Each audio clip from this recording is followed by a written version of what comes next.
नमस्कार बच्चों, आज की क्लास में हम एक आवेशित चालक की सतह पर बल का सूत्र व्युत्पन्न करेंगे। तो देखिए, हम क्लास को स्टार्ट करते हैं।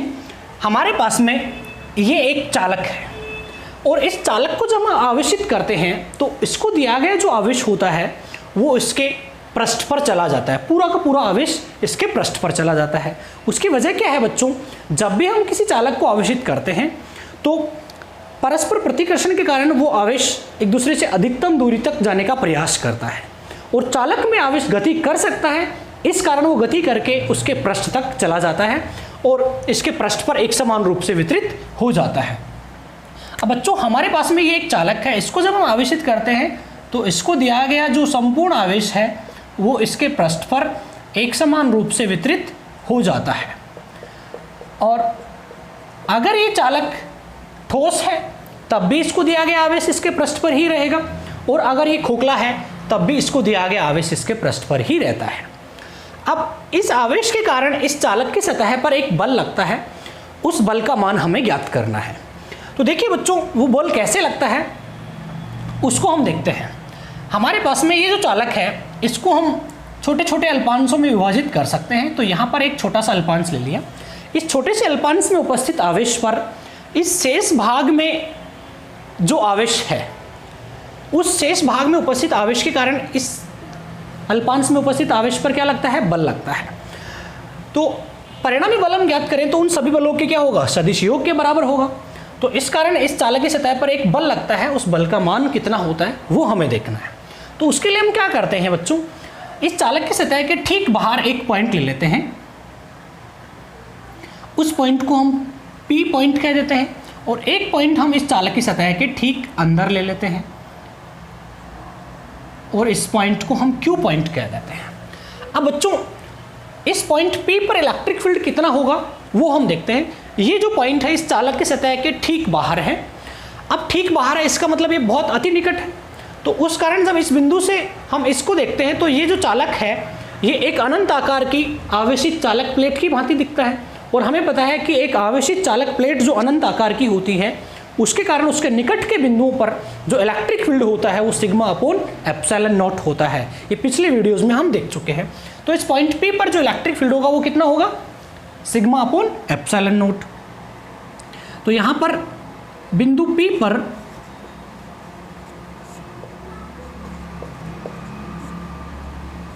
विद्युत क्षेत्र, बिंदु P पर विद्युत क्षेत्र कितना हो जाएगा? EP हम उसको मान रहे हैं वो सिग्मा अपॉन एप्सिलॉन नॉट होता है। इसको हम इक्वेशन फर्स्ट कह रहे हैं। अब देखिए बच्चों, ये जो Q पॉइंट है इस आवेशित चालक की सतह के अंदर है और हमें पता है आवेशित चालक की सतह के अंदर आवेश का मान क्या है? 0 है, क्योंकि पूरा पूरा आवेश तो कहाँ है? पृष्ठ पर है। जब अंदर आवेश ही नहीं है तो इलेक्ट्रिक फील्ड क्या होगा? 0 होगा। तो Q पॉइंट पर इलेक्ट्रिक फील्ड क्या होता है? 0। तो बिंदु Q पर विद्युत क्षेत्र, बिंदु Q पर विद्युत क्षेत्र को हम EQ मानेंगे और EQ की वैल्यू क्या है? 0 है। ये इक्वेशन 2 हो गई हमारे पास में। अब क्या करते हैं बच्चों, ये जो चालक है इसको हम दो भागों में विभाजित कर लेते हैं। दो भाग कौन से? एक हम ये अल्पांश ले रहे हैं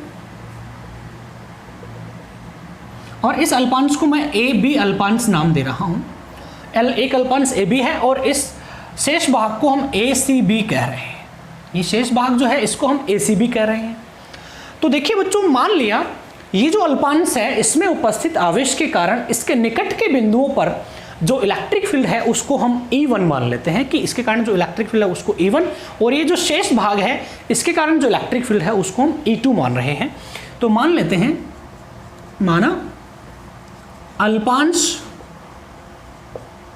AB के कारण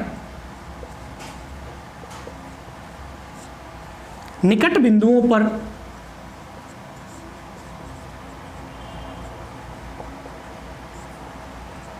विद्युत क्षेत्र कितना माना है अपन ने? E1 माना है। और शेष भाग जो है, शेष भाग ACB के कारण निकट के बिंदुओं पर विद्युत क्षेत्र जो है उसको हम E2 मान रहे हैं। तो देखिए बच्चों, इस बाहर वाले पॉइंट P पर हम बात करते हैं तो ये प्लस का चार्ज है, प्लस के कारण इलेक्ट्रिक फील्ड किधर होता है, बाहर की ओर होता है। तो इस पॉइंट P पर जो E1 की जो डायरेक्शन होगी वो बाहर की ओर होगी, और ये जो शेष भाग है ACB ये भी कैसा है, प्लस का है। तो इसके कारण भी इस बाहर वाले पॉइंट पर इलेक्ट्रिक फील्ड किधर होगा, E2, इसकी डायरेक्शन भी इधर हो गई। अब हम देखते हैं बच्चों अंदर वाले पॉइंट पर।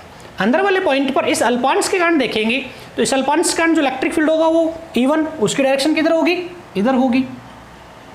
और ये जो शेष भाग ACB है इसके कारण इलेक्ट्रिक फील्ड किधर होगा, इधर होगा, क्योंकि ये इस भाग के इधर है पॉइंट।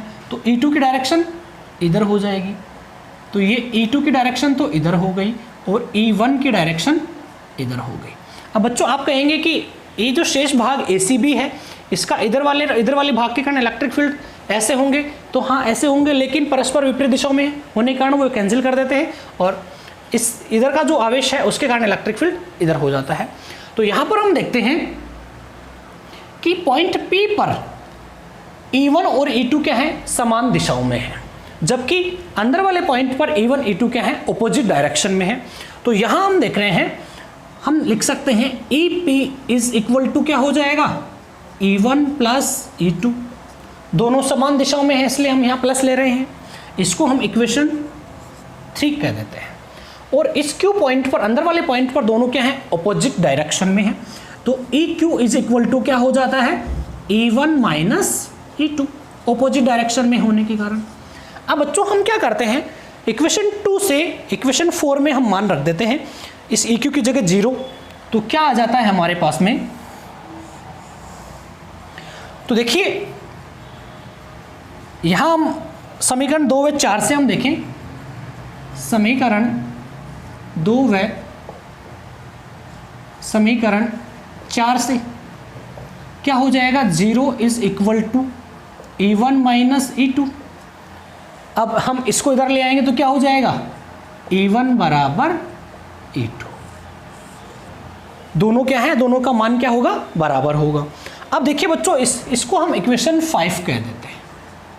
अब हम क्या करेंगे, इक्वेशन 1 और 5 का जो मान है वो हम इस इक्वेशन 3 में पुट कर देते हैं।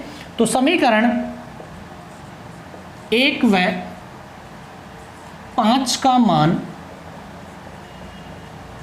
समीकरण 3 में रखने पर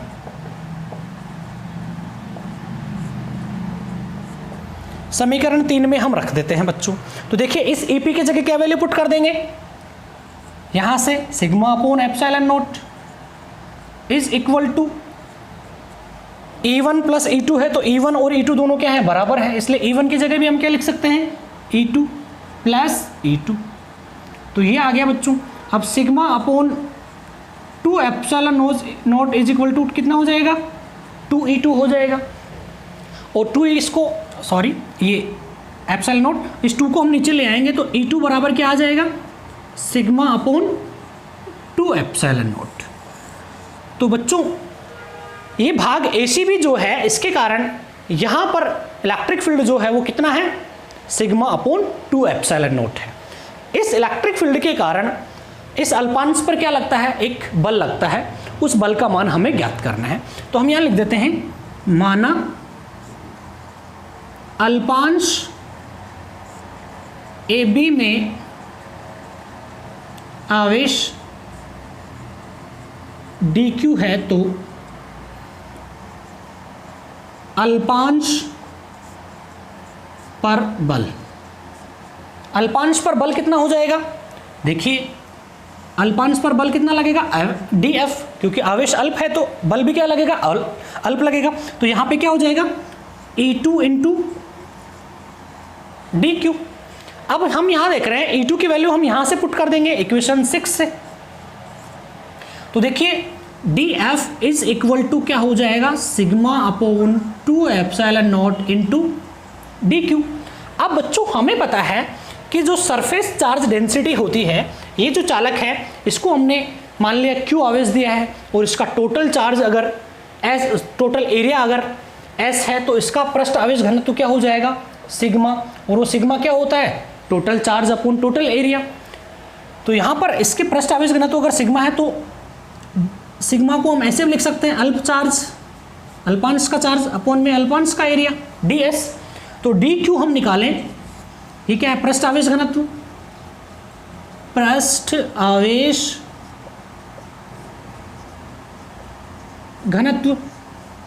तो यहां से dq बराबर क्या हो जाएगा, सिग्मा इंटू ds। और ये वैल्यू हम कहां पुट कर देंगे, इस इक्वेशन में पुट कर देंगे। तो हमारे पास में df बराबर आ जाता है, df is equal to sigma upon 2 epsilon not into dq की वैल्यू कितनी है, सिग्मा इंटू ds। और सिग्मा इंटू सिग्मा क्या हो जाएगा, सिग्मा स्क्वायर। तो यह आ जाएगा sigma square upon 2 epsilon not into ds। अल्पांश पर बल तो आ गया बच्चों। अब इस संपूर्ण सतह पर बल हम निकालते हैं। तो देखिए संपूर्ण सतह पर कुल बल, उसके लिए हम क्या करते हैं, इस अल्प बल का क्या कर देंगे, समाकलन कर देंगे, क्योंकि इस अल्पांश पर जितना बल लग रहा है उतना ही इस पर लगेगा। ऐसे छोटे छोटे सभी अल्पांशों पर लगने वाले बलों को क्या कर देंगे, योग कर देंगे। हम योग करने की जगह पर समाकलन कर देंगे तो भी वही बात होती है। तो हम यहाँ क्या कर रहे हैं, समाकलन df। अब df की वैल्यू कितनी है, इतनी। तो यहाँ से क्या हो जाएगा, integration sigma square upon 2 epsilon not into ds। अब बच्चों sigma square upon 2 epsilon not को बाहर लेंगे, बचेगा क्या, समाकलन ds। और समाकलन ds बराबर मान लिया, समाकलन ds बराबर माना s। ये माना हमने, वो डिपेंड करता है कि चालक की आकृति कैसी है, उसके हिसाब से s का एरिया टोटल क्षेत्रफल हम निकाल सकते हैं यहाँ से। तो हम यहाँ s मान रहे हैं। तो f की वैल्यू क्या आ जाएगी हमारे पास, sigma square upon 2 epsilon not into s। अब ये आ गया बच्चों उस चालक की सतह पर कुल बल का मान।